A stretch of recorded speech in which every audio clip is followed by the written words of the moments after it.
Programang ito ay rated SPG. Striktong patnubay at gabay ng magulang ang kailangan. Maaaring may masiselang tema, lengguwahe, karahasan, sexual, horror o droga na hindi angkop sa mga bata.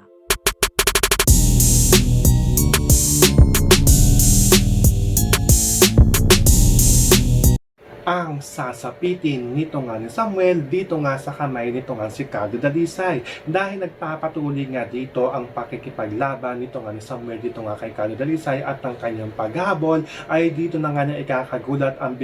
kanyang biglaang pagsugod dito nga kay Carlo, dahil ito nga nagtataguan ni Carlo ay susugurin na nga dito nito nga ni Samuel at ang kanyang mga tauhan, pero hindi na nga nila dito makikita ito nga si Carlo, dahil ito nga si Carlo ay nagtago na nga ito dito nga sa ilalim ng tubig dahil naubusan na nga rin ito ng bala ng baril upang makipagsabayan at makipaglaban dito nga kay Samuel. Sa pagtalikod nga dito nito nga ni Samuel ay dito naman siya ikakagulat dahil hihilahin nga siya dito nito nga ni Carlo Dalisay. Kaya magpapatuloy nga dito ang kanilang laban dito nga sa tubig at mapupuruhan nga ni Carlo Dalisay ito nga si Samuel, dahil maaagaw nga dito nito nga ni Carlo Dalisay ang baril nito nga ni Samuel at yun nga ang kanyang gagamitin upang paslangin na nga dito ng tuluyan nito nga si Samuel. So pakakaabangan natin dito kung magtatagumpay nga ba ito nga si Carlo Dalisay na mapaslan na nga niya ng tuluyan ito nga si Samuel, at kung makakaikas pa nga ba ito nga si Samuel sa kamay nga nito nga ni Carlo Dalisay. Yan ang ating mga pakakatutukan at pakakaabangan dito nga lang sa FPJs ang Probinsyano.